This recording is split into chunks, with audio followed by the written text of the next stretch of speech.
फिर बोल रहा हूं, जुनैद बाबू, अगर आपने एजेंसी को हिसाब दे दिया है और जो भी लोग मेरा वीडियो सुन रहे हैं उनको अगर पक्का पता है कि एजेंसियों के सामने सारा चिट्ठा जुनैद साहब ने रख दिया है, फिर भी अगर एजेंसियां परेशान करती हैं तो मैं गारंटी लेता हूं किसी भी कीमत पर परिवार पर आंच आने नहीं दूंगा। मैं पूरी लड़ाई कानूनी, समाजी, सियासी सब लड़ूंगा। इतनी ताकत मेरे पास है अल्हम्दुलिल्लाह। लेकिन पहले आपको पाक साफ साबित करना पड़ेगा। मैंने कब बोला भाई कि उस पर बुलडोजर चलना चाहिए? व्यक्ति विशेष की तो मैं कभी बात ही नहीं करता हूं। देखिए, हम भारत में रहते हैं, भारत में एक संविधान है और एक लोकतांत्रिक व्यवस्था है। ये अब अलग बात है कि सरकारें अलग अलग समय पर अलग अलग पार्टियों की रही है और उन सरकारों ने इस लोकतांत्रिक व्यवस्था में दखल देने की कोशिश की।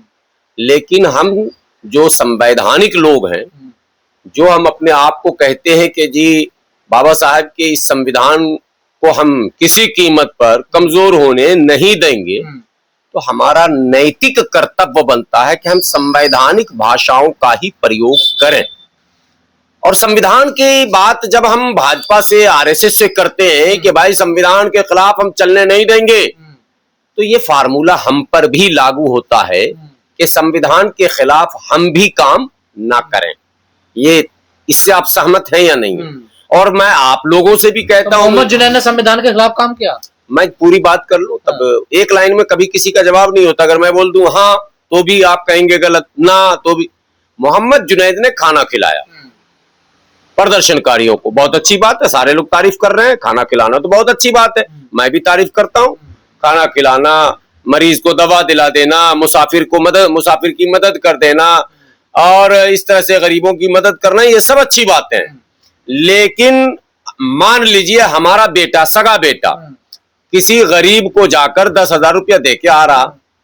अब मैं बेटे से ये तो पूछ ही सकता हूं ना, बेटे ये 10,000 रुपया जो आपने गरीब को दिया है वो आपने लाया कहां से? मैंने तो आपको दिया नहीं। तो अब बेटा को ये बताना पड़ेगा कि पापा आपने नहीं दिया, मैंने अपने दोस्त से 10,000 रुपया कर्ज लिया है या मैंने भी मदद मांगी है और मैंने उसकी मदद कर दी। पैसे का सोर्स बताना पड़ेगा, सोर्स बताना पड़ेगा। ये नेचुरल है, नैतिक है, सामाजिक है, धार्मिक है और संवैधानिक है। तीनों बात समझिए। अब धर्म में भी आप समझिए, धर्म में भी दान पुण्य का जिक्र है और दान पुण्य का बड़ा महत्व भी है हमारे यहाँ। लेकिन ज़कात सब नहीं दे सकता है। मैं इस्लाम मजहब को मानता हूं। ज़कात के लिए शर्त है 52.5 तोला चांदी या 7.5 तोला सोना या उसके मिकदार की दूसरी चीजें जरूरत से ज्यादा हो। यानी अपने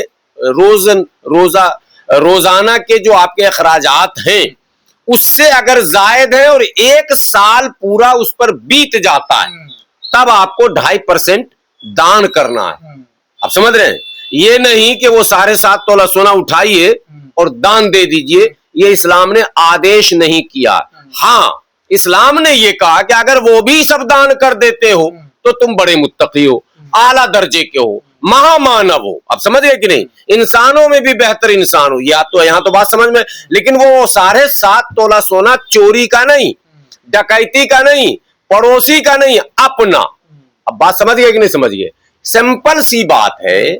भाई जुनैद साहब ने खाना खिलाया, उनको बता देना कि मेरे घर था इतना अनाज, मेरे बैंक में था इतना पैसा, मेरे मामा ने दिया, मेरे चाचा ने दिया, मेरे भाई ने दिया, मेरे ताऊ ने दिया। बात समझ रहे हैं? मेरे बेटे ने दिया, मेरे कोई तो आप सोर्स तो बताना ही पड़ेगा, जमा तो दिखाना ही पड़ेगा, इन आउट आपको बताना ही पड़ेगा। ये रूल है और ये सिर्फ इंडियन रूल नहीं है, ये सामाजिक प्रचलन भी है कि फलनमा समाज में लोग होता है, फलनमा आजकल बिल्डिंग ठोके जा रहा, पैसा कहां से ला रहा। चाय की दुकान पे बात होती है, गांव खेड़ की बात कर रहा हूं, घर में भी बात है, घर में बात होती है। सोर्स सब जानना चाहता है, ये ह्यूमन नेचर है, ये मानव स्वभाव है। और भारतीय संविधान में तमाम जो लोकतांत्रिक व्यवस्था है, जो हमारा डेमोक्रेटिक सेटअप है, उसमें अलग अलग एजेंसियां बनाई गई हैं, उन एजेंसियों में अपराध के मामलों से निपटने के लिए अलग और आर्थिक अपराध और आर्थिक आय व्यय से निपटने के लिए डिपार्टमेंट अलग है।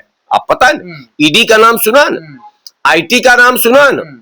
तो ये जो इन्फोर्समेंट डिपार्टमेंट हैं, ये जो तनख्वाह हमसे लेते हैं, भारत के टैक्स पेई का पैसा उनके पास जाता है, तो वो आप समझते हैं कि चादर तान के सो जाएं वो? तो क्या मोहम्मद जुनैद बताने का कहां से पैसा है? अब ये तो मुझे नहीं पता, आप पत्रकार हो, आप बताओ। बता रहे हैं तो अच्छी बात है, मैं तो धन्यवाद देता हूँ, जुनैद तो मेरे हीरो हैं। पर हमने पूछा, उन्होंने कहा मैं तो व्यवस्था कर रहा हूँ, लोग दे जाते हैं यहाँ पर। भाई लोग ऐसे हवा में दे जाते हो अगर, तो 10-20 ट्रक मेरे यहाँ भी डलवा दीजिए खाना पीना। अगर ऐसे लोग हैं तो हमारे यहाँ एक मदरसा है, मैं उस मदरसे का मेंबर भी हूँ, उसके मैनेजमेंट में रहता हूँ, एक ट्रक वहां भी भेजवा दीजिए। मैं मनाता तो हूँ ऐसे हवा में, वहां भी जो देगा वो बताएगा कि मैं क्यों दे रहा हूं, कहां से लाकर दे रहा हूं। बात समझ में आई? कुछ नहीं आई समझ में? वहां भी आपको बताना पड़ेगा। मदरसे में भी चंदा देंगे तब भी बताएंगे कि मैं फला, मेरा काम फला, मेरे आय का स्रोत फला, और ये मैं ज़कात दे रहा हूं, ये मैं खैरात दे रहा हूं, ये मैं सदका दे रहा हूं, ये मैं अतिया दे रहा हूं, ये मैं गिफ्ट दे रहा हूं, ये मैं खुशी से इनाम दे रहा हूं। आपको ये बताना पड़ता है। हवा में कुछ नहीं चलता है। हमारे यहाँ मस्जिद जो बनती है ना, सुनिए, हमारे जो मस्जिद बनती है उसमें ज़कात खैरात का पैसा मना, हराम है, मना। तो कैसे बनती है? चंदा लोग देते हैं। कौन देता है? जो नमाज पढ़ने वाले उस मस्जिद के क्षेत्रफल में आते हैं, जो नमाजी लोग हैं, वो ऐलान होता है, उनसे कहा जाता है कि यह आवश्यकता है, एक पंखा लगेगा, एक एसी लगेगी, या टाइल लगेगा, या पत्थर लगेगा, ये रिपेयरिंग होगी, या दरवाजे लगेंगे, जो भी दिस दैट। ऐलान के बाद लोग 100-100, 200 रुपया देना शुरू करते हैं। उसमें 10 रुपया देने वाला भी मुसलमान है और 10,000 देने वाला भी मुसलमान है। आप समझ गए? 10,000 कौन देगा? गुलाम सरवर तो नहीं दे पा रहा। बात समझिए, वो साहिब हैसियत होते हैं, महल्ले के सेठ जी होते हैं, उनकी बिल्डिंग ऊंची होती है, उनके पास कार होते हैं, वो सरकार को भी टैक्स देते हैं साहब, तो वो मस्जिद में भी देते हैं। हम तो सरकार को टैक्स ना दे पा रहे हैं, हमारे बैंक में पैसे ही नहीं रुक पा रहा। कोई 1,000-2,000 देता, वो मैं निकाल के खर्च कर देता हूं। अब समझिए पहले तो हम जब सरकार को नहीं टैक्स दे पा रहे हैं, हम जब परिवार के लिए मकान नहीं बना पा रहे हैं, तो हम किसी को 10, 15, 20 लाख रुपए का खाना कैसे खिलाएंगे? वो काम तो सरकार एजेंसियों का है ना। तो कर रही है ना एजेंसी। आप क्यों परेशान है? लोग क्यों परेशान है? हमारे कुछ मुसलमान और कुछ दलित भाई लिख रहे हैं कि मुसलमान होने के नाते किया जा रहा। मेरा एक मानना है, ये बात कहीं पर सही भी हो सकती है सही। ऐसा और जगहों पर भी देखने को मिला। मुसलमान होने के नाते तौकीर रजा खान साहब पर, हाजी शाहदाद साहब पर तो बुलडोजर चला ना जी। तो मैंने कहा था कि अगर आंदोलन और प्रदर्शन करना आधार बनता है बुलडोजर का, तो वो आधार तो यहाँ जंतर मंतर पर भी लागू होना चाहिए। ये मैंने पहले से कहा, आपके चैनल पर भी कहा, लेकिन दुर्भाग्य है नहीं ऐसा हो रहा। अगर वो आधार बने तो अखिलेश जी पे भी बुलडोजर चल जाता। तो हो रही है ना, कहीं नहीं कार्रवाई, कहीं नहीं हो रही है। सिलेक्टिव कार्रवाई हो रही है। पारदर्शिता होनी चाहिए कार्रवाई में, और पैमाना एक होना चाहिए कार्रवाई में। संविधान हमेशा यही कहता, और इसीलिए, लेकिन मैं सबका ठेकेदार नहीं बन सकता हूं। मैं इंडिविजुअल अपनी राय आपको बता रहा हूं। मेरा मानना है कि गुलाम सरवर बहैसियत मुसलमान, मैं मुसलमानों की ठेकेदारी की बात नहीं कर रहा हूं, मैं मुस्लिम कम्युनिटी का कोई ठेकेदार नहीं हूं, लेकिन हूं तो मुसलमान। बहैसियत मुसलमान मेरा ये धार्मिक कर्तव्य, नैतिक कर्तव्य बनता है कि हम जो काम करें वो डंके की चोट पर करें, बोलकर करें, बताकर करें, समझा कर करें। मैं खाना खिलाऊंगा, बिल्कुल गरीबों को खिलाऊंगा।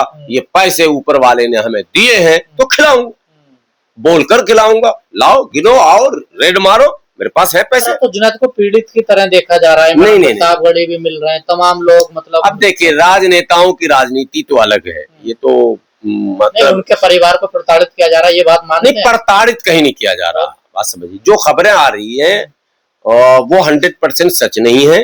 एक लाइन की बात मैं बताता हूं, फिर बोल रहा हूं, जुनैद बाबू, अगर आपने एजेंसी को हिसाब दे दिया है, और जो भी लोग मेरा वीडियो सुन रहे हैं उनको अगर पक्का पता है कि एजेंसियों के सामने सारा चिट्ठा जुनैद साहब ने रख दिया है, फिर भी अगर एजेंसियां परेशान करती हैं तो मैं गारंटी लेता हूं किसी भी कीमत पर परिवार पर आंच आने नहीं दूंगा। मैं पूरी लड़ाई कानूनी, समाजी, सियासी सब लड़ूंगा। इतनी ताकत मेरे पास है अल्हम्दुलिल्लाह। लेकिन पहले आपको पाक साफ साबित करना पानी तो पड़ेगा। पिलाता था, खाना तो कोई और ही लाता था ना। देखिए वहां पर गुरुद्वारे से या कोई सिख भाई ला रहे थे। ये तो सवाल है, सारी गतिविधियां कैमरे में है। बात समझिए, जंतर मंतर के सारे प्रदर्शन को कई कैमरों ने कैद किया। 100 से ज्यादा कैमरे कैप्चर कर रहे हैं। ये सरकारी कैमरे। उसके अलावा हजारों कैमरे आप जैसे, हजारों लोगों के मोबाइल के कैमरे, तो वो सारे एविडेंस मौजूद हैं। आप आह्वान कीजिए जुनैद साहब को कैमरे पर आकर तमाम प्रदर्शन में शामिल लोगों से अपील करनी चाहिए। उनके वीडियो तो वायरल भी हो जाएंगे। नहीं, उनको अपील करनी चाहिए कि भाई साहब मैंने तो 2 ही दिन खाना खिलाया था, बाकी तो गुरुद्वारे से आया था। आपके पास गुरुद्वारे से आता हुआ वीडियो हो तो हमको भेजिए, हम एजेंसी के सामने रख देंगे। उनको खुद एजेंसी के सामने कहना चाहिए कि आपके 100 कैमरे हैं, सीसीटीवी फुटेज सामने लाओ और आप ये बताओ कि हमने कहाँ खाना खिलाया। हम तो एक स्रोत, एक माध्यम थे, हम हाथों से खिलाते थे, लोग हमको आकर देते थे। लोग आकर आप हमको 5,000 रुपये दोगे, बात समझो। चारों तरफ सीसीटीवी कैमरे लगे हैं, कहीं तो कैद होंगे कि नहीं होंगे? होंगे कि नहीं होंगे? और आप 5,000 दोगे तो एजेंसी के सामने आकर बोलोगे भी कि हमने दिया। ये सोर्स वाला पहले दिन से मुद्दा बना हुआ और आज तक भी चल रहा है। ये खत्म क्यों नहीं हो रहा? हर बार यही पूछा जा रहा है कि ये पैसे कहाँ से आ रहे हैं आपके पास? खत्म इसलिए नहीं हो रहा है कि लोग जो है ना, मीडिया ने भी पूछा है। लोग जो है ना हिंदू मुस्लिम की राजनीति करने में बड़ी रुचि ले रहे हैं। उसमें मुसलमान भी शामिल है, जैसे इमरान प्रतापगढ़ी। जो मैं कह रहा हूं वही इमरान प्रतापगढ़ी साहब को कह देना चाहिए। आप जा क्यों नहीं विक्टिम कार्ड खेल रहे हैं? मुसलमानों के साथ जुल्म हो रहा है। फिर मैं बोलूंगा हाजी शहजाद के घर बुलडोजर चल गया तो कोई कांग्रेस का नेता गया नहीं, वो जुल्म नहीं था। ये पैमाना मुझे तो नहीं समझ में आता है। हाजी शहजाद के घर पर जो बुलडोजर चला वो गैर कानूनी बुलडोजर था। कोई नहीं बोल पाया, तब ना बोल पाया, अब ना बोल पा रहा।